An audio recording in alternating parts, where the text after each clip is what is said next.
Hola, buenas tardes. Bienvenidos una vez más a los seminarios del Departamento de Biología. Hoy día es para mí un placer tener con nosotros a Verónica Silva, del Museo Nacional de Historia Natural. Tengo acá un pequeño papelito para guiarme, para presentarla. Verónica es antropóloga física, titulada de la Universidad de Chile, que se desempeña como investigadora asociada a bioantropología y curadora de la colección bioantropológica del Museo Nacional de Historia Natural. Fue becaria CONICIT para sus estudios de posgrado y también de la DAADD, del Servicio Alemán de Intercambio Académico, por lo que estuvo haciendo estudios de doctorado nada menos que en el Departamento de Evolución Humana del Instituto Max Planck de Antropología Evolutiva en Leipzig. Actualmente es doctorante en la especialidad de bioarqueología del programa de doctorado en Geografía e Historia del Mediterráneo desde la prehistoria y la Edad Moderna de la Universitat de Valencia. Ella se especializa en el estudio de isótopos estables e imagenología en momias. Se centra en el estudio del crecimiento y desarrollo, paleopatologías, dieta y nutrición de las poblaciones prehispánicas, sobre todo del extremo norte de Chile. Y actualmente está desarrollando dos proyectos de investigación sobre la cultura chinchorro y las capacochas de Cerro Esmeralda y Cerro El Plomo. Es miembro de la Sociedad Chilena de Antropología Biológica, SOCHIAM, del Colegio de Arqueólogas y Arqueólogos de Chile y del equipo chileno de Antropología Forense y Derechos Humanos. Ahí también tiene historias muy interesantes. Verónica, muchos temas muy interesantes en los cuales está metida Verónica, por eso tuve la idea de invitarla. Así que, sin más, los dejo con Verónica. Muchas gracias, Alexander, por la invitación al seminario y también muchas gracias por la presentación. ¿Me escuchan bien, cierto? Sí.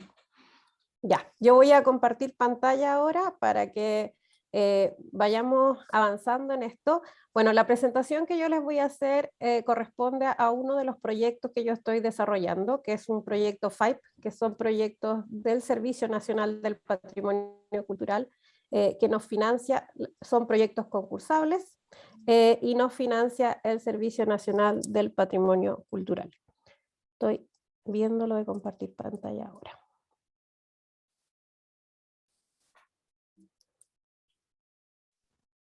Ahí. Se me fue. Ya, ¿me escuchan bien, cierto? ¿Y ven la pantalla?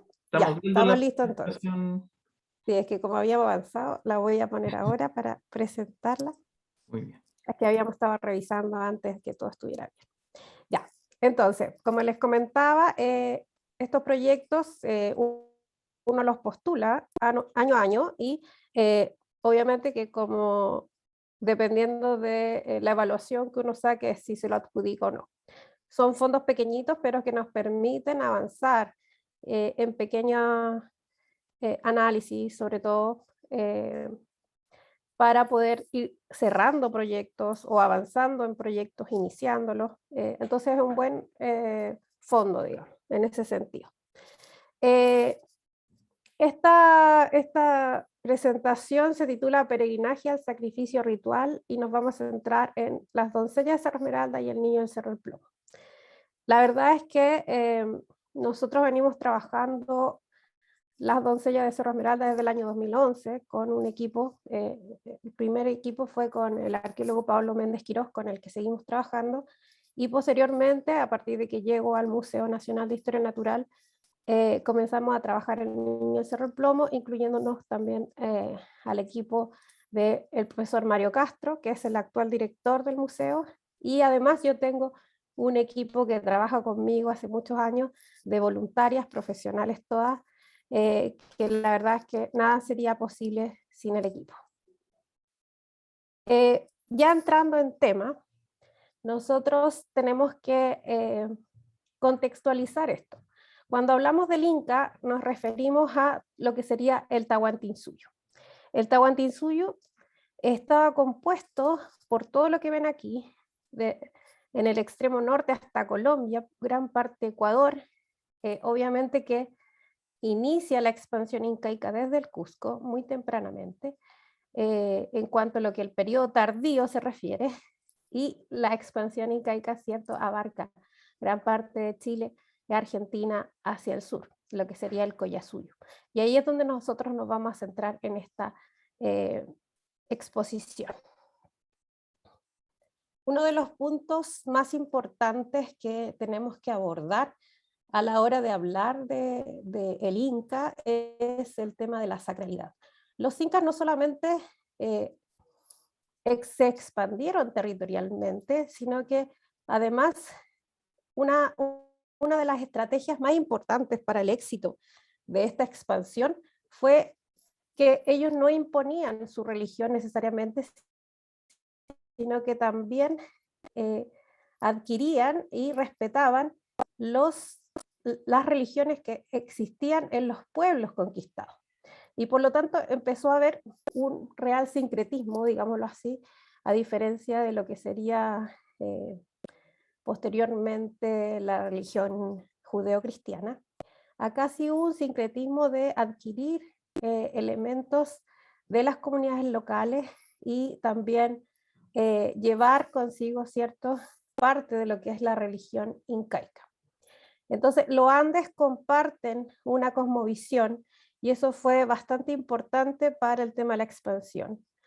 Ahora hay que recordar que el Inca, o también para los que no están familiarizados, el Inca, que es el gobernador máximo, tenía como misión expandir los territorios. Él no heredaba los territorios previamente conquistados, sino que tenía que demostrar su poderío conquistando nuevos territorios. Por eso que era tan importante esta expansión para los gobernantes. Y en ese sentido, la utilización de la ritualidad y de la religiosidad fue fundamental a la hora de realizar una conquista efectiva. Porque la conquista no es solamente territorial y política, sino que también parte desde la ritualidad. Entonces, una de las ceremonias más importantes, no la única, pero una de las más importantes, es la capacocha. En la capacocha se ofrendaban niños, niñas y mujeres jóvenes a los dioses, Viracocha el hacedor, Inti el sol e Illapa el trueno. En general, estos niños eran ofrendados, niños y mujeres jóvenes, niños, niñas y mujeres jóvenes, eran ofrendados a las altas cumbres de los Andes, pero también se han encontrado algunas capacochas que no están necesariamente en altura. Ahora, ¿por qué las altas cumbres? Y esto se relaciona con el paisaje sagrado. Si ustedes se dan cuenta, esta es una foto de Santiago después de la lluvia, es magnífico. Y ahí podemos ver la cordillera de los Andes. A veces la gente me pregunta por qué en Chile no hay pirámides, porque efectivamente en América tenemos pirámides. Pero la verdad es que con el macizo que tenemos de la cordillera, que es donde habitan los dioses, de ahí viene el agua, de ahí viene la vida, de ahí sale el sol, están los truenos. Entonces, las montañas representan el hábitat de los dioses y por lo tanto eran el paisaje sagrado para los incas y los pueblos andinos, incluso previo a los incas. En este mapa podemos ver algunas de las capacochas, todas las que están en este color como verdecito, corresponden a capacochas que están sobre los 4.500 metros de altura, en lo que sería el macizo de los Andes. Pero en Chile tenemos una capacocha que no está en la cordillera de los Andes, sino que en la cordillera de la costa, y es Cerro Esmeralda. Entonces vamos a andar un poco en eso, pero para que entendamos de que no todas están en las altas cumbres de los Andes. Y existen otras también que han sido denominadas como capacochas, pero que no necesariamente están en las cumbres, como son estas rojitas que se ven acá. Bueno, acá tengo el listado de lo que serían las capacochas que se han hallado y la cantidad de cuerpos en cada una de ellas. Entonces, en lo que a Chile corresponde, tenemos a Cerro Esmeralda, que está cercano a la cumbre, a 905 metros sobre el nivel del mar. y el año de descubrimiento fue en 1976. Y ahí hay 2 cuerpos de doncellas, mujeres, una niña y una mujer joven. Y el Cerro El Plomo, hallado en 1954, que se halló también cercano a la cumbre, pero antes de la cumbre, a 5.400 metros de altura. Entonces aquí sí hablamos de una capacocha de alta montaña y por lo tanto el cuerpo se conservó en frío. También lo vamos a ver más adelante. Bueno, esta es una vista de Cerro Esmeralda para que nos demos cuenta que de todas formas es súper estratégica la ubicación de esta capacocha, porque desde el Cerro Esmeralda se puede visualizar toda la ciudad de Iquique. Entonces, de alguna forma servía para el tema del control territorial y para marcar un hito en lo que es nuestro proyecto, de que la ceremonia de Capacocha se vincularía también con ceremonias fundacionales y no necesariamente con que sean más tardías, como se ha planteado muchas veces. ¿Y fundacional en qué sentido? En que si nosotros logramos un involucramiento de la población en términos religiosos, rituales, la verdad es que vamos a estar conquistando de mejor forma que si lo hacemos de forma bélica, porque se está conquistando a partir de lo más íntimo de la gente, que son sus creencias y su cosmovisión. Bueno, las doncellas de Cerro Esmeralda se conservan y se resguardan en el Museo Regional de Iquique. Es un museo de la Cormudesi, de la Corporación Municipal de Iquique, por lo tanto es un museo municipal. Y nosotros trabajamos ahí desde el año 2011, dado que hubo un cambio en la museografía. Ahí se decidió no exponer más los cuerpos que estaban antes en exhibición, así como ustedes los ven, y se armó otro tipo de exhibición, y a nosotros lo que nos tocó fue la investigación. Dentro de eso se pudo hacer un catastro de todo lo que existe en el museo respecto a las capacochas, en cuanto a materialidad, todo lo que acompañaba a los cuerpos, los textiles, la iconografía de los textiles y también todos los artefactos. La verdad es que es una capacocha muy, muy rica en ofrendas, con unos diseños espectaculares. Bueno, en este análisis nosotros pudimos realizar tomografía computarizada por primera vez para las capacochas Cerro Esmeralda. Ellas tenían radiografía solamente. Lamentablemente estos cuerpos fueron muy alterados, uno porque cuando se extrajeron del cerro, no fueron extraídos por profesionales, no fueron arqueólogos, sino que se estaba construyendo un camino y se dinamitó parte del cerro. Y en ese dinamitar, lamentablemente, dañaron bastante los cuerpos y además se extrajeron, como les decía, sin la expertise de un arqueólogo o de un profesional antropólogo físico. Y luego, posteriormente, una vez que llegan al museo, además fueron autopsiadas, por lo tanto no conservan los órganos internos. La niña, si bien está bastante más completa, después les voy a mostrar la doncella que tiene mucho más daño.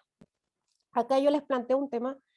Hay una publicación de Chicura de 1977 donde se plantea que la niña de Cerro Esmeralda sería una niña de servicio, que sería ella ofrendada a la doncella, que sería la verdadera protagonista de esa capacocha. Sin embargo, nosotros ponemos en duda esto a partir justamente del análisis del textil y de la niña misma. Entonces, la verdad es que creemos que ambas eran parte de este ritual capacocha y no que una estaba por sobre la otra, tanto por los tipos de textiles, el colorido, los diseños, como por el análisis bioantropológico realizado a los cuerpos gracias a esta tomografía. Aquí me quiero detener un poco porque es súper importante destacar de que el análisis de momias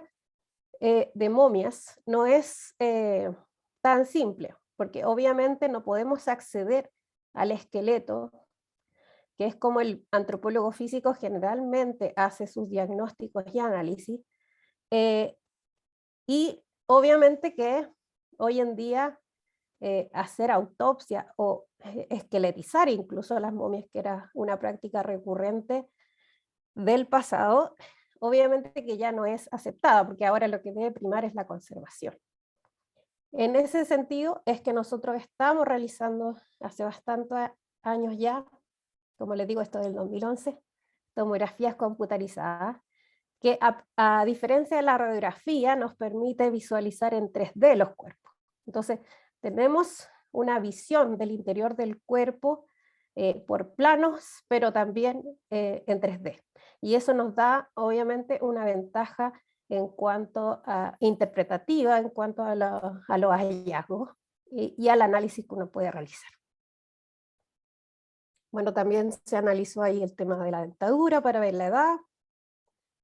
Y bueno, con la doncella, como les comentaba antes, el cerro, bueno, ese sector del cerro lo dinamitaron para el camino y eso le causó sobre todo daños a la doncella, que es la más grande. Y luego en el museo, el montaje que ustedes ven ahí, que era como estaban exhibidas en vitrina, estaba con un armazón de madera y alambre.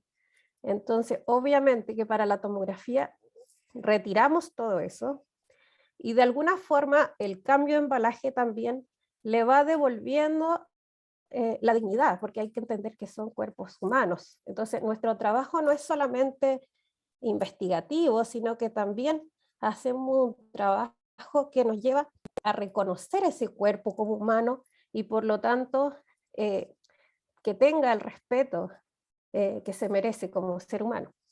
Entonces, todo nuestro análisis intenta ser lo menos destructivo posible y por ello las tomografías. Entonces, todo este armazón de madera que tenía se le quitó y el cuerpo fue rearmado, pero en el embalaje, que es como lo van a ver en la siguiente imagen. Este es el proceso de tomografía, lo pueden ver ahí en la pantalla. Y así es como queda después, sin el armazón esa de madera, en su embalaje final. Y acá tenemos las reconstrucciones 3D del cuerpo. Entonces, acá estamos verificando nuevamente todo el daño que sufrió el cuerpo, producto de toda esta manipulación, incluida la autopsia, porque en este caso todos estos cortes y que se le extrajeran los órganos fue parte de la autopsia, no del daño de cuando se levantó. Probablemente sí la pérdida de tejido en el miembro inferior, pero tiene cortes del cuero cabelludo, de las extremidades, y eso fue para los análisis bioantropológicos de la época, que fueron realizados por un médico. Bueno, nuevamente el análisis, obviamente que se hizo un análisis lesionológico para ver si tenía alguna lesión visible en el esqueleto y de la dentadura. Respecto al Cerro El Plomo, este fue el descubrimiento, yo creo que más importante en términos mediáticos y científicos de la época, de 1954. Sin embargo, ya en 1929, Guillermo Chacón había ido al enterratorio del Niño del Cerro Plomo y había obtenido ya algunos elementos que deben haber correspondido a las ofrendas del niño. A partir de eso es que él les plantea a su sobrino en 1954 que realicen una nueva expedición para seguir buscando estos tesoros. Y ahí es así como el 1 de febrero ellos vuelven a excavar la tumba y logran dar con el descubrimiento del niño. Para ellos fue sumamente sorprendente encontrarse con este niño porque parecía un niño dormido y por lo tanto se contactaron posteriormente con el museo y el museo termina adquiriéndolo, se los compró. Pero aquí yo quiero recalcar una cosa. Si nosotros hubiéramos tenido en ese tiempo la actual ley de monumentos nacionales, que es de 1970, la verdad es que ellos habrían cometido un delito. Por lo tanto, también hay que tener cuidado cuando uno romantiza este tipo de descubrimientos, habría sido un delito y además el niño habría sido incautado. Y muchas veces se romantiza, porque ellos efectivamente después se arrepintieron de habérselo vendido al museo, porque sintieron que el museo se había aprovechado y le habían pagado muy poco. Pero hay que entender que el museo es una institución pública. Y con la actual ley de monumentos nacionales, simplemente el niño y los objetos que asociados de sus ofrendas y ajuar habrían sido también incautados. Entonces, como en ese tiempo no teníamos esta ley de monumentos nacionales que protege todos los objetos arqueológicos, la verdad es que sin esa ley se podía efectivamente hacer este tipo de cosas. Entonces, en los años 50, 1950, por ahí, la verdad es que hubieron muchos saqueos de muchos cementerios, en el norte de Chile también. Entonces, por suerte tenemos la ley, que ha sido muy protectora en ese sentido, porque declara todos los objetos arqueológicos como monumentos nacionales del Estado de Chile. Bueno, respecto a toda la travesía del Niño Cerro del Plomo, además ellos lo bajaron a 3.100 metros sobre el nivel del mar, en pleno febrero, y obviamente que eso causó la deshidratación del cuerpo rápidamente. Posteriormente lo llevaron a su casa, donde estuvo expuesto en una mesa, y ellos cobran entrada para visitarlo. Entonces la verdad es que lo mejor que le pudo haber pasado al Niño Cerro del Plomo es haber llegado al Museo Nacional de Historia Natural en ese momento, porque estaba en ese momento acá. Esta es parte de la planta del enterratorio, ahí es donde estaba el niño, fotografía de lo que queda ahora. Un poco del revuelo que causó en la prensa, y lo más importante, cuando llega al museo, era jefa del área de antropología Grete Mosny, que figura acá en esta fotografía. Y la verdad es que ella se dio cuenta inmediatamente de lo valioso que era este niño en términos patrimoniales, y convenció, ¿cierto?, al director de la época de adquirirlo, de comprarlo. Y ella también se dio cuenta de que este niño necesitaba estar refrigerado, entonces se consiguió un refrigerador, y permaneció refrigerado, ¿cierto?, desde que llegó al museo. Y eso ha sido fundamental para su conservación. Aquí está algunas fotografías de las primeras exhibiciones, y esta fue una de las máquinas de conservación en frío que tuvo en algún momento. Aquí yo me quiero detener un poco para contar otra historia que es un poco más triste, que es la niña del Cerro Chuscha, o reina del Cerro Chuscha, así como le han puesto. La verdad es que su historia es bastante más triste, porque ella también fue encontrada por particulares, por personas que andaban buscando tesoros, pero ella no llegó a un museo, fue vendida a privados. Entonces, la verdad es que pasó por distintos periplos, estuvo expuesta en vitrina, estuvo incluso guardada en un sótano por muchos años, y nunca estuvo en una cámara de conservación en frío, ni en un refrigerador, ni nada.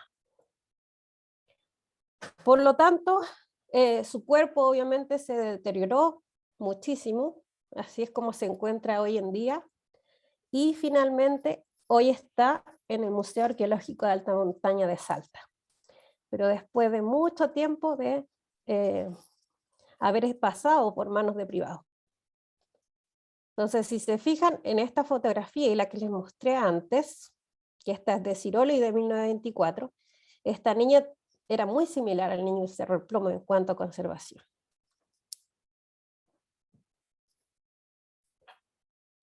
Bueno, respecto a otros hallazgos, tenemos aquí la diferencia. Esta es la momia Juanita de Ampato de 1995, y la niña del Rayo de Yuyayaco, que fue allá en 1999.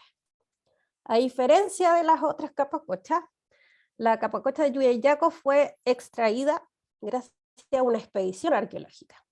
También habían montañistas, pero habían arqueólogos especializados en alta montaña, y eso permitió que la excavación fuera muy bien planificada y además que se pudiera extraer las ofrendas y el ajuar completo, y además dejando registro de cada uno de ellos. Porque la arqueología no es sacar tesoros. La arqueología es planificada y se hace registro uno por uno de los elementos que uno va hallando. Entonces, eso es fundamental para poder reconstruir, no solamente lo que estamos hablando, reconstruir la vida de estos niños, sino que también el patrón mortuorio. Saber cómo están dispuestos cada uno de los elementos de la tumba es fundamental para ello. Y además, lo que yo les mencionaba, de que se pudo recuperar todo el ajuar y las ofrendas, que lamentablemente del niño del Cerro del Plomo no lo tenemos completo. Bueno, estos son algunos de los análisis que tenemos de antecedentes, ¿cierto? De las tomografías realizadas a la doncella de Yuyayaco. A los 3 niños se le hicieron tomografía. Y acá, una de las cosas destacables, por ejemplo, es que se halló un bolo de coca dentro de la boca de la doncella. Como sabemos, la coca forma parte de los rituales andinos, incluso hasta el día de hoy, pero además ayuda con el mal de altura. Entonces, esto de subir a la alta cordillera probablemente causa mal de altura, ¿cierto? O apunamiento. Y obviamente que mascar hoja de coca ayuda. Eso porque en alta montaña hay menor cantidad de oxígeno. Ahora, respecto al niño del Cerro del Plomo, en el Museo Nacional de Historia Natural, obviamente que se han hecho varios estudios previos, pero nosotros estamos reestudiando.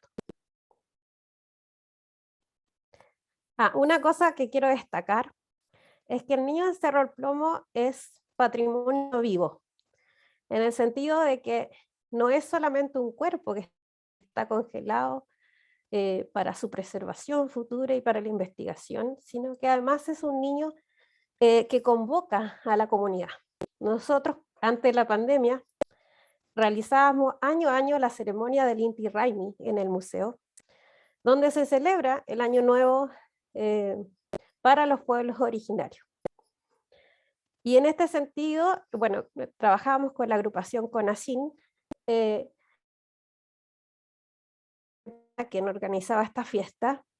Se realizaban fiestas maravillosas afuera del museo. Yo espero que lo retomemos cuando podamos salir de esto, de la pandemia. Y además al niño de Cerro Plomo se le hacía una mesa y se le entregaban ofrendas, tanto ofrendas de alimentos como regalos. Entonces, bueno, todo esto para nosotros es fundamental porque el trabajo con la comunidad es parte de lo que la investigación debe ser. No debemos cerrarnos a que la investigación solo quede dentro de los investigadores, sino que la investigación tiene que ser necesariamente también para el conocimiento y la difusión, divulgación de todos los hallazgos que nosotros hacemos, y para también tener una mejor relación con las comunidades como la que nosotros tenemos con ASI. La verdad es que esperamos con ansias volver a esta fiesta. Algunos de los antecedentes que tenemos de los análisis previos se le había realizado la biografía, está por ejemplo en 1954 efectivamente por Grete Mosny. Grete Mosny hizo un libro específico de niños de Cerro del Plomo muy extenso, con mucho análisis, muy completo, incluso análisis de pigmento. Y luego está este paper de la tomografía al niño del Cerro del Plomo del año 2005 de Sangüesa y colaboradores. Bueno, y ahí se hace toda una revisión, ¿cierto? Tanto de su aspecto biológico y cultural en cuanto a posibles enfermedades, análisis nutricional, etc. También se buscaron traumas, etc. Hoy en día contamos con, la verdad es que otro tipo de tecnología. Estamos años luz de lo que fueron los tomógrafos antiguos. Y la resolución a la que podemos llegar ahora con la tomografía computarizada es increíble. Entonces, la verdad es que, bueno, por poner un ejemplo, toda la exhibición de chinchorro que nosotros hicimos en el Museo Nacional de Historia Natural y que ahora es itinerante, está hecha a partir de réplicas 3D de las tomografías computarizadas o computadas de las momias reales chinchorro. Y la verdad es que el resultado de esa impresión 3D es increíble, son cuerpos hiperrealistas. Entonces hoy en día no solamente podemos hallar nuevos hallazgos a partir de este análisis, sino que también podríamos, por ejemplo, imprimir al niño Cerro del Plomo y que fuera exactamente igual al original. Entonces, la tecnología es espectacular. Y como les decía, todo esto en el marco del proyecto FIPE N43 de investigación, que es del Servicio Nacional del Patrimonio Cultural. Otro de los análisis que hemos realizado, estamos datando tanto a Cerro Esmeralda como el niño de Cerro del Plomo. Estamos haciendo dataciones a través de carbono 14, AMS, tanto directa como indirecta. Entonces se ha fechado el textil de ambas, de los tres, y también se está haciendo fechado directo. Así que vamos a tener nuevos datos ahí para nuevas interpretaciones y bueno, esperamos en algún momento comunicar esos resultados. Lo que me voy a detener y que voy a explicar un poquito para adelantarles algunos resultados y no dejarlos solamente con lo que estamos haciendo, es hablar de los isótopos estables. Bueno, ustedes como son la mayoría biólogos acá en el seminario saben perfectamente lo que son los isótopos estables, pero básicamente nosotros, acá por ejemplo el carbono, porque nosotros en arqueología trabajamos tanto con el carbono 14, que es el carbono inestable o radioactivo, para la datación radiocarbónica, ¿cierto? Para los fechados, para determinar las cronologías. Aquí yo me quiero detener un poco porque en general, cuando fechas tan tardías como lo que es el Inca, los errores, el error, digamos, que te da el fechado era tan grande antes que no permitía fechar con exactitud estos elementos que eran tan tardíos, porque te daba fechas que podían ser previas al Inca o incluso posteriores al Inca, coloniales. Hoy en día no.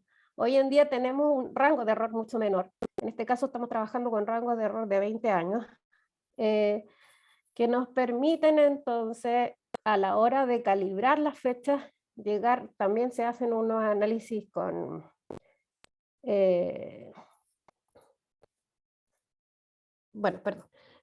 con AMS, que nos permite entonces además trabajar con muy poco material, a diferencia de lo que se hacía antes, que no sé, se sacaba un tremendo pedazo de fémur, por ejemplo, para fechar. Hoy en día trabajamos con micromuestras.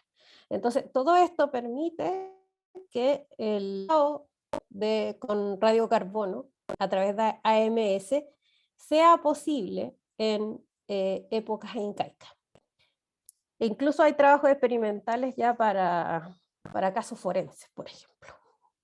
Bueno, y respecto a los isótopos estables, nosotros los utilizamos para la reconstrucción de la dieta. Y ahí es donde utilizamos una proporción entre, por ejemplo, el carbono 12 y el carbono 13, para, por ejemplo, determinar cuál es la posición de las plantas e identificarlas. Una de las cosas aquí más destacables es que el maíz es una de las plantas más importantes, sobre todo en las épocas más tardías, tanto en Chile como en los Andes en general.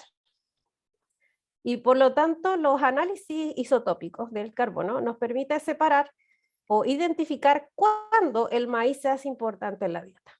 Porque efectivamente cuando uno analiza el carbono puede separar lo que es el maíz de las plantas C3. Las plantas C3 son la mayoría de los otros elementos. Y además están las CAM, que son esto se divide, ustedes saben, por el tema de cómo realiza la planta la fotosíntesis, que serían plantas en general del desierto, las plantas CAM. Y además tenemos el análisis, ¿cierto?, de la cadena trófica a través del nitrógeno. Las cadenas tróficas marinas son mucho más largas porque nos encontramos con muchos más organismos en el mar. Y además, una cosa que no dije, el carbono también va a poder identificarse a partir de medios marinos, porque va a estar más enriquecido, porque el carbono está más presente, más enriquecido en el mar. Y por lo tanto también los animales marinos van a tener un enriquecimiento de carbono, no solamente de que las cadenas tróficas sean más largas, sino que también hay un enriquecimiento por eso, por los sumideros de carbono en el mar. Entonces, aquí lo que yo les decía, que vamos a llegar a valores más altos en nitrógeno en el mar que en la Tierra. Entonces, cuando uno analiza ambos en conjunto, ¿cierto? Carbono y nitrógeno en conjunto, nosotros lo visualizamos en estas tablas duales, ¿cierto? Donde analizamos entonces dónde están posicionados los individuos. Obviamente que es en el mundo ideal. Ojalá funcionara así cuando uno hace los análisis. Entonces acá tenemos muy ordenadita toda la cadena marina, que como les decía, es más enriquecido, tanto en carbono como en nitrógeno. Entonces tenemos en el extremo derecho los animales marinos. Después que tenemos acá un ecosistema terrestre, donde tenemos herbívoros, omnívoros y carnívoros. A medida que uno va consumiendo el otro, va aumentando en promedio en un 3 per 1000 por sobre el otro. Y después acá tenemos en el otro extremo, ¿cierto? Muy empobrecido en carbono, pero enriquecido en nitrógeno, los sistemas lacustres fluviales. Entonces se supone que si uno posiciona a los individuos por sobre estos, uno estaría entendiendo que eso es lo que los humanos están comiendo. Pero no es tan fácil. La verdad es que hay que considerar los factores que alteran los valores isotópicos. Entonces, por ejemplo, un mismo animal viviendo en distintos ecosistemas va a tener distintos valores isotópicos. Por ejemplo, en la costa desértica, un mismo camélido viviendo en la costa desértica pues, tiene valores más enriquecidos de carbono y nitrógeno que los que viven en el altiplano. Bueno, los análisis de isótopos estables hoy en día son posibles de realizar en muchos tipos de materiales.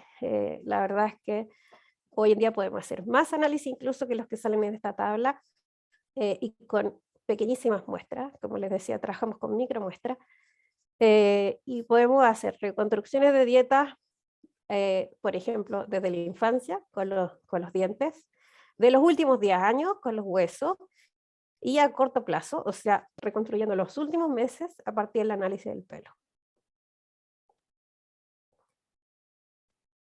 La preparación y análisis de las muestras de las capacochas se realizó en el Instituto de Antropología Evolutiva, y estos son los resultados.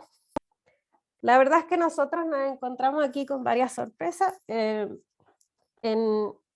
cuanto a Cerro Esmeralda, son la línea roja y verde que vemos acá. La verdad es que tanto para, bueno, en específico para carbono, se ve que tienen una dieta bastante similar. Después acá, si miramos el nitrógeno, también tenían una dieta bastante similar.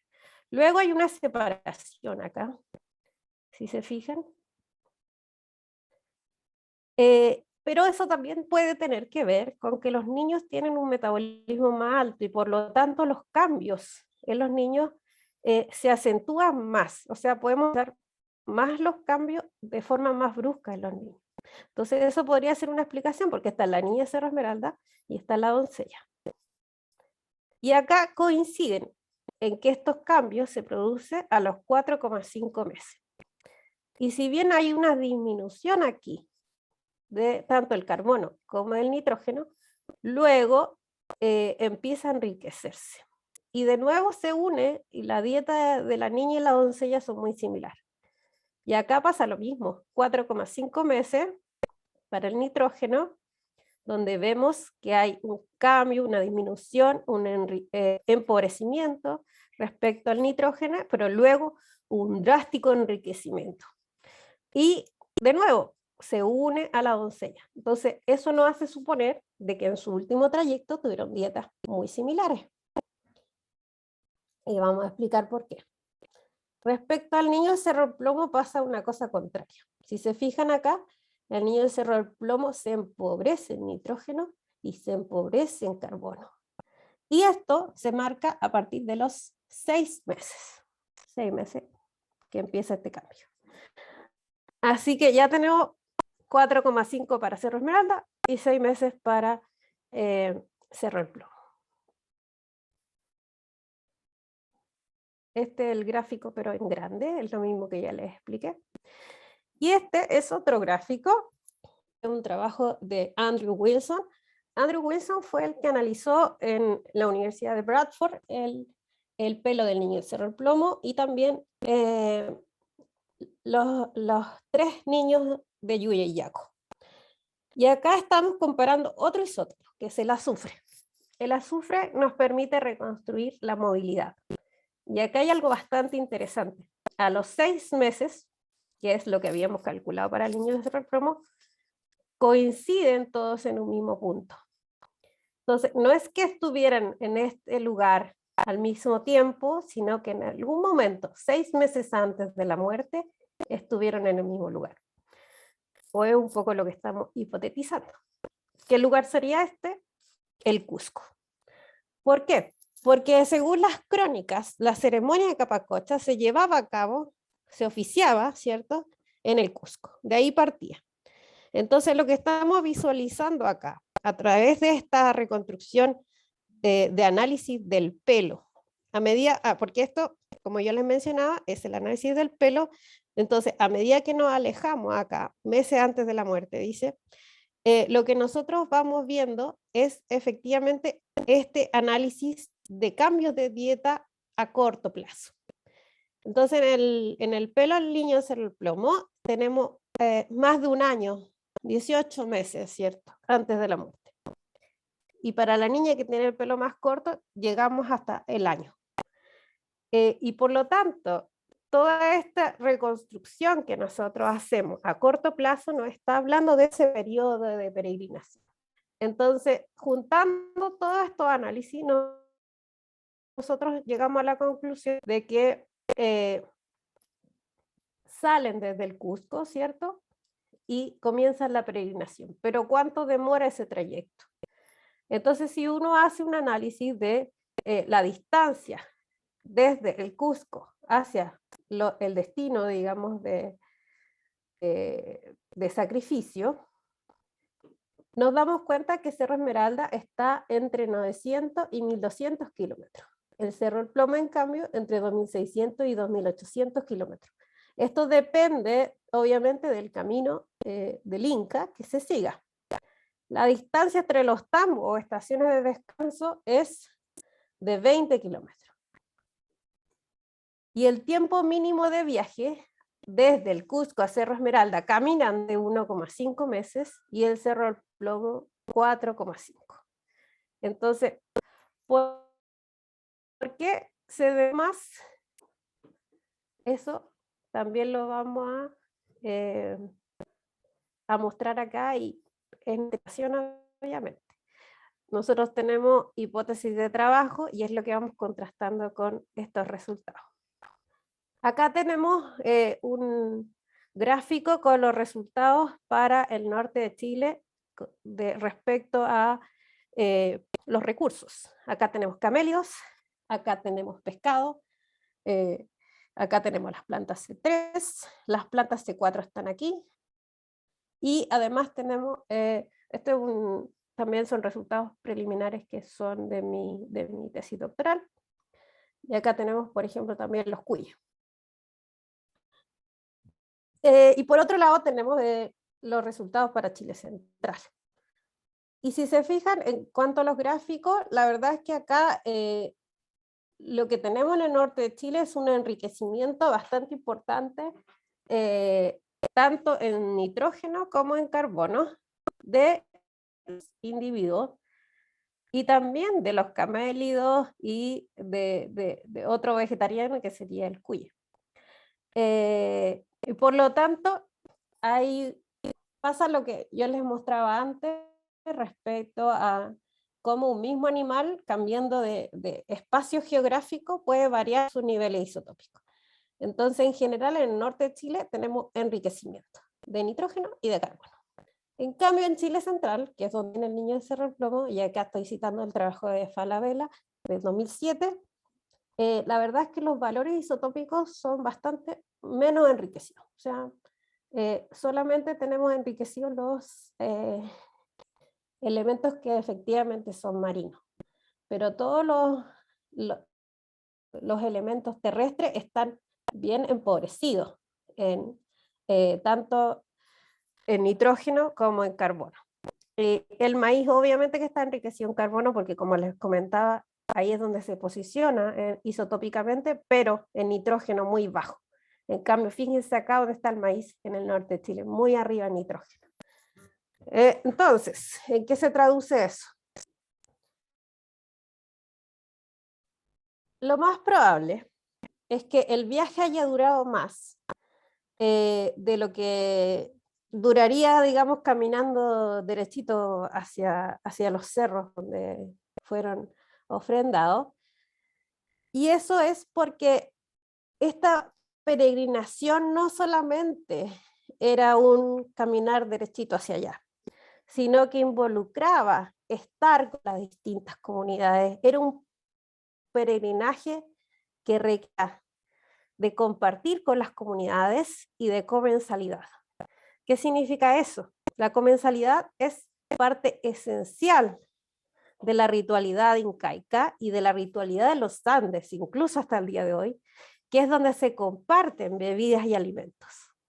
Y por lo tanto, los cambios isotópicos que nosotros vamos analizando en el pelo de las niñas de Cerro Esmeralda y de Cerro del Plomo se deben, o nosotros al menos lo estamos interpretando así, a esta comensalidad, ya que ellos eran alimentados entonces a lo largo del trayecto por las poblaciones locales. Y por lo tanto, la dieta se va apareciendo cada vez a la de las poblaciones locales en el lugar de destino donde ellos llegan. Así que, bueno, es bastante interesante y además un dato bien duro que sería un análisis químico, ¿cierto?, de pelo, isótopo estable, lo traducimos en una interpretación social. Yo creo que eso es parte también de lo que nos corresponde como antropólogos. Así que bueno, aquí termino y abro yo creo el espacio para preguntas, Alexander. Y bueno, agradezco a han puesto atención, sobre todo a Alexander y al equipo por la invitación. Muchísimas gracias, Verónica, realmente fascinante, increíble. Y vamos a dar paso a las preguntas mejor. No sé, alguien pueden desactivar su micrófono nomás, si quieren preguntar directamente. También la gente que está en YouTube puede dejarnos sus preguntas por escrito y yo se las voy a leer, ¿ya?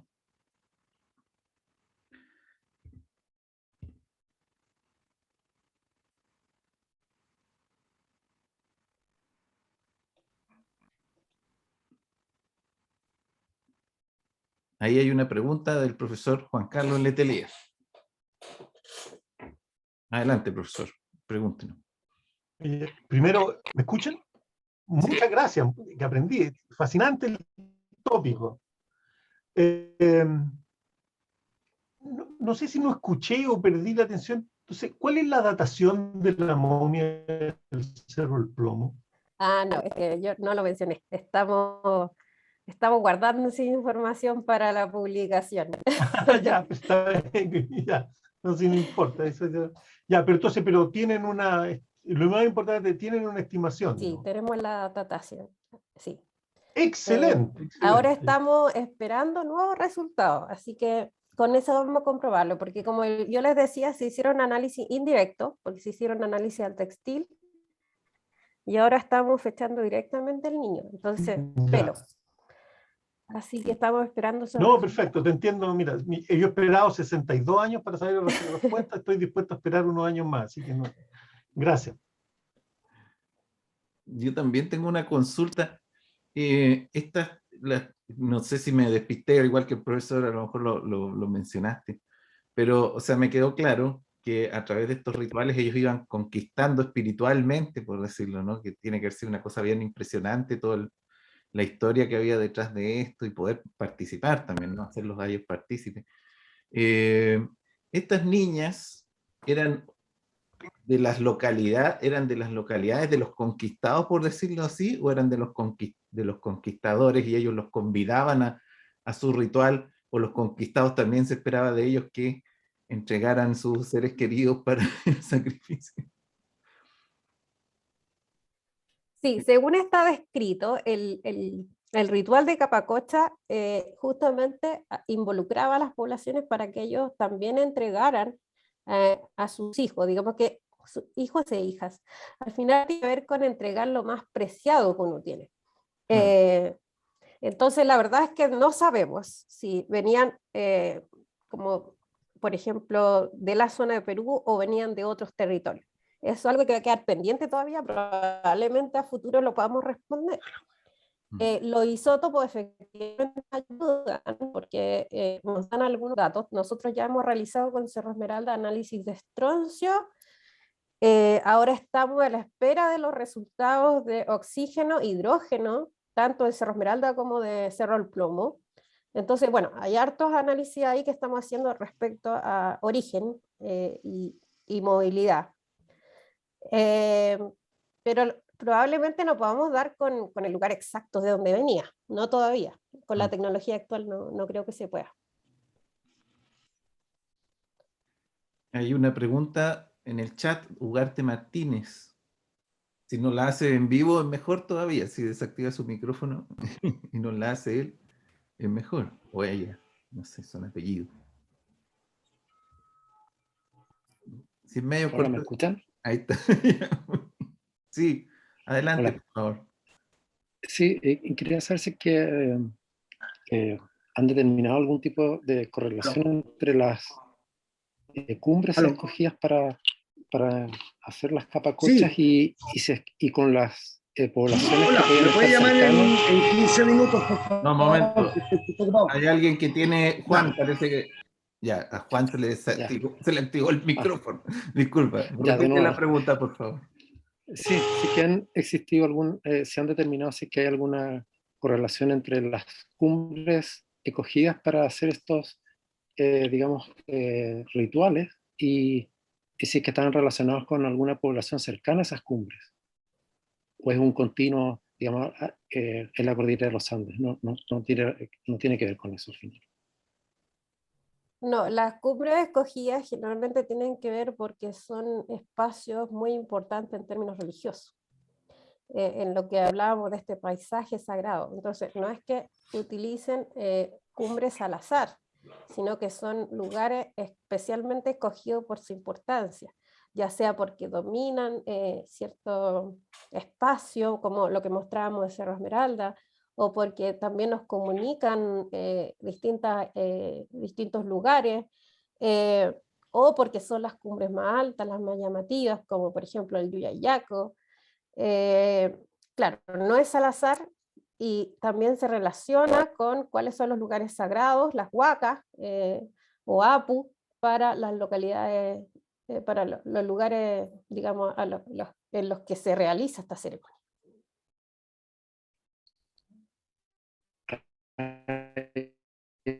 ¿Puedo hacer una otra pregunta sobre Ujú. lo mismo? Sí, Si es que una cumbre podía ser visitada varias veces al final, que hayan, digamos, señales de que fue más de una vez, digamos, ofrendado un niño. Mira, no sé si ofrendado niños, pero sí, por ejemplo, el Cerro del Plomo tiene el enterratorio a 5.400 metros y a 5.200 tiene el adoratorio. Y en el adoratorio se encontraron otras piezas también ofrendadas, por ejemplo, una figurita de plata de un orejón, una representación de un orejón, que sería una alta élite incaica, y ese estaba ofrendado en el adoratorio. Entonces, no sabemos si eso es al mismo tiempo que se realiza el entierro del niño Cerro del Plomo, o si es posterior o anterior. Habría que también fechar, por ejemplo, cada una de las figuritas que están ofrendadas. Y a veces también hay ofrendas en los cerros solamente estas figuritas, y no hay ofrendas de niños ni de mujeres. Muchas gracias. Hay preguntas en el YouTube bastante interesantes. Dice, ¿se sabe qué duración tuvo este tipo de rituales y cuál es su constancia temporal? ¿Cada cuánto se realizaban y si coincide con una época determinada del año? No, la verdad es que lo que tenemos más cercano a conocer ese tipo de datos son las crónicas. Y las crónicas, si bien hablan de números, de cantidad de capacochas, que obviamente hemos encontrado, no sé, ni siquiera 10% de lo que pudo existir, la verdad es que no hay claridad tampoco de si en realidad se realizaba con tanta frecuencia. Esta es una ceremonia que se relaciona con eventos. Por ejemplo, la ascensión de un nuevo gobernante o la muerte del gobernante, o por ejemplo algún desastre natural como un terremoto, maremoto. Entonces, la verdad es que era cíclico y tenía que ver con estos eventos. Aquí hay otra pregunta interesante por el YouTube. Dice, el hallazgo de Esmeralda se realizó en 1976. Me pregunto cómo eso se dio en el contexto político de Chile.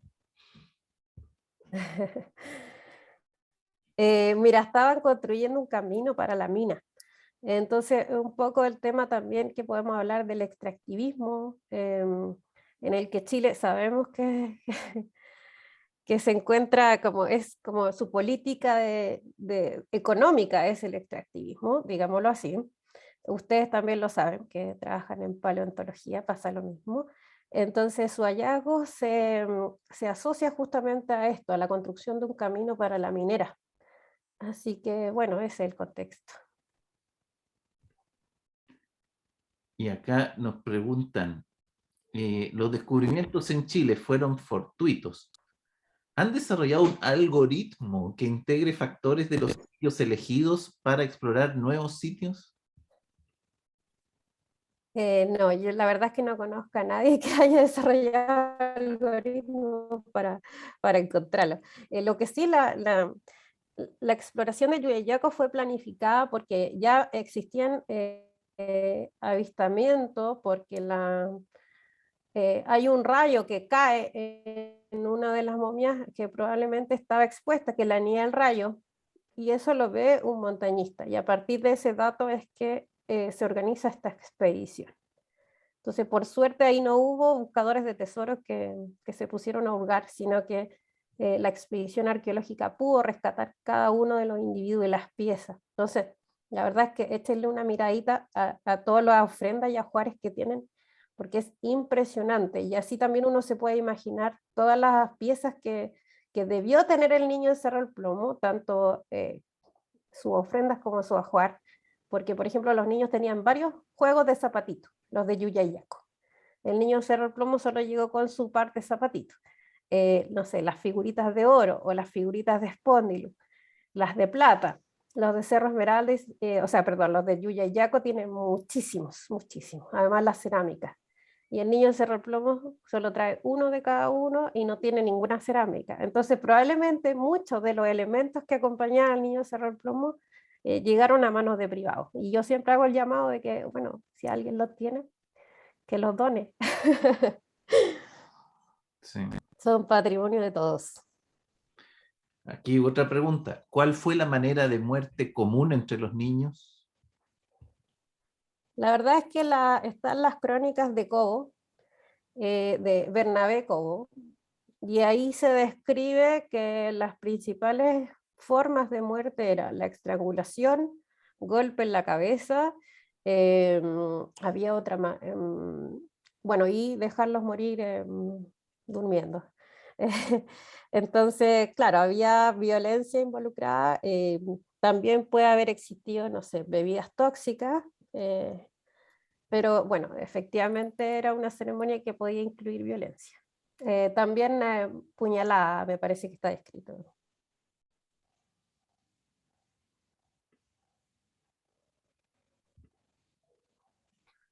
Bueno, no sé si entre los presentes en el Zoom alguien más tiene alguna pregunta. Aquí hay como un comentario. Los caminos son para instalación de antenas de comunicación. El sitio está administrado por FACH. Se debe solicitar permiso para subir. Pero no es una pregunta, es como un comentario que hay en YouTube. No sé si alguien ¿Eso para Cerro del Plomo o Cerro Esmeralda? no dice. Cerro Esmeralda debe ser. Sí, el mismo que... no, supongo. Muchos saludos y felicitaciones ahí por el YouTube, de echarle un vistazo. Sí. Gracias.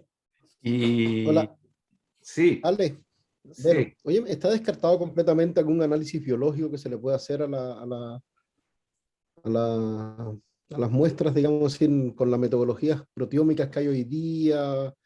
¿Es posible hacerle algo para precisamente, por ejemplo, conocer las causas de muerte? Estamos investigando la causa de muerte, ahora también estamos trabajando con Marcela Sepúlveda de la Universidad Católica y vamos a hacer algunos análisis ahí. Así que estamos en eso.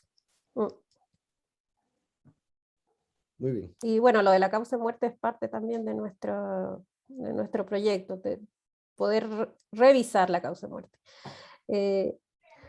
Lo que pasa es que si el niño hubiera muerto, como se dice, que habría muerto congelado, digamos, se habría dormido y habría muerto congelado, la verdad es que deberíamos encontrar signos de congelamiento. Entonces, tal vez si uno no puede dar con la causa precisa de la muerte, sí puede ir descartando si fue o no muerte por congelamiento, por ejemplo. Mm. Trabajo forense ahí. Sí. Muy bien. Bueno, Muchas gracias. Yo me disfruté escuchando la charla. Muchas gracias. Lamentablemente soy muy sensible a estas cosas. Me acuerdo cuando fui al museo a ver al niño, que estaba refrigerado y todo, y en verdad es impactante para mí ver estos cuerpos y saber qué es lo que les pasó. Yo, fíjense ustedes que todos mis compañeros de sexto humanidades estudiaron medicina y yo fui el único que no quise estudiar medicina porque estas cosas me afectan bastante, pero lo encontré muy, muy interesante y le agradezco la charla. Gracias.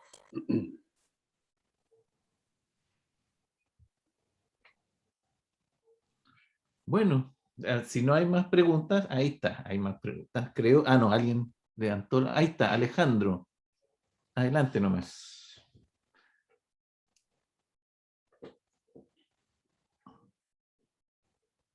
No estamos escuchando nada. Hola, Ahí. perdona, es que estoy del celular, entonces me costaba un poco más. ¿Ahí me escuchas? Sí, ahora sí. Perdona, es que estoy del celular hoy día.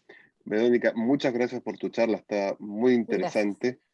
Yo tuve la suerte de poder subir una vez al plomo y llegar al punto y es muy impresionante porque uno llega para allá con todo el equipo moderno, todas las telas modernas y apenas, y se da cuenta que llegaban como si nada, Sí. con sus características, a construir además hacer una construcción en ese lugar.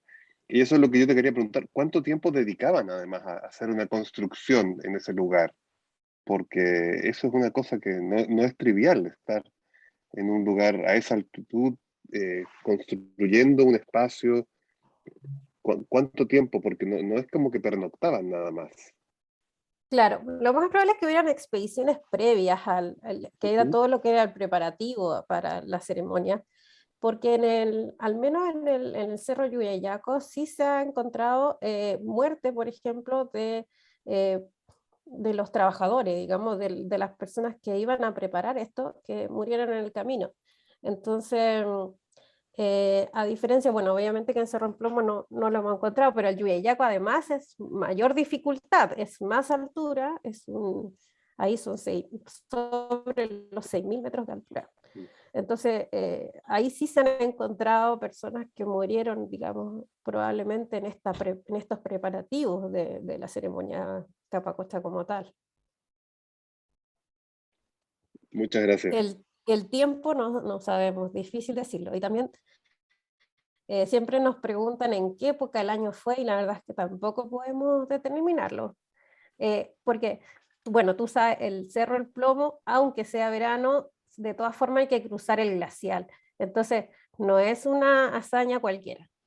Son las grandes hazañas de nuestros pueblos prehispánicos.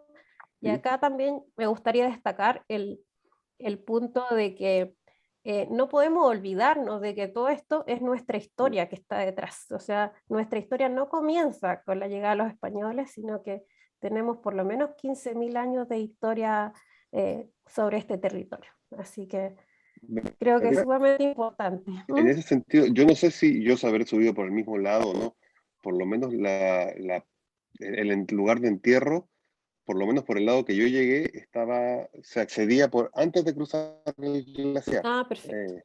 Pero, pero claro, o sea, para cruzar el glaciar, por lo menos uno se pone crampones porque si no Sí, puedes bajar 500 metros muy rápidamente, sí, eh, demasiado sí. rápidamente. ¿Mm? Pero no hay leña, o sea, no hay nada. Entonces, si quieres hacer fuego, llevas benzina blanca y una nafre. Mm, Ellos tienen que haber subido la leña para hacerse un fuego, lo que fuera. claro, En fin, muchas gracias. gracias.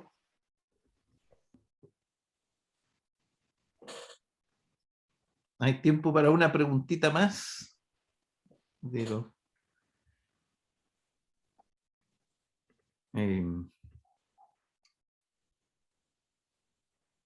bueno, aquí existe una definición de la ruta del Inca hacia el Cerro Huantaca. Preguntaron por ahí. No, la verdad no sé, desconozco la respuesta a esa pregunta. Y también preguntan cómo se puede reconocer una capacocha en el registro arqueológico. Bueno, ahí, como yo les mencionaba, la verdad es que lo que tienen en común es que existan ofrendas humanas, pero además muchas ofrendas de objetos que serían no solamente los ajuares es la vestimenta. Entonces, el ajuar corresponde a todo lo que lleva el individuo, pero también, por ejemplo, cuando yo les hablaba de los distintos pares de zapatitos, también serían parte del ajuar. Y las ofrendas es todo lo demás que le ponen al entierro. Entonces, en general, siempre llevan elementos similares, estas figuritas de plata, de oro, de espóndilo, la llamita, la figura femenina o masculina. El espóndilo es muy importante para el Inca porque era un bien de prestigio que venía del Ecuador, que son estas conchas anaranjadas, y ellos las trabajaban y a veces las pulían y las convertían en figuritas como la llamita del niño del Cerro del Plomo. También los individuos tienen generalmente brazaletes de plata o de oro. La vestimenta también es muy llamativa. Por ejemplo, las de Cerro Esmeralda son rojas, muy de la lid incaica. ¿Qué otros elementos? Bueno, yo creo que eso, la cantidad de ofrendas cerámicas. En general las niñas, las mujeres y niñas tienen más cerámicas que los hombres. Muchas veces se ve dualidad de objetos, por ejemplo, dos objetos iguales, gemelos. ese tipo de cosas. Bueno, muchísimas gracias, Verónica, por habernos enseñado tanto. La verdad es que nosotros sabemos un poco más de lo que sabíamos, no era mucho, pero ahora estamos muy contentos de haber aprendido y gracias por haber respondido todas nuestras preguntas, por el seminario tan estupendo. Gracias a ustedes.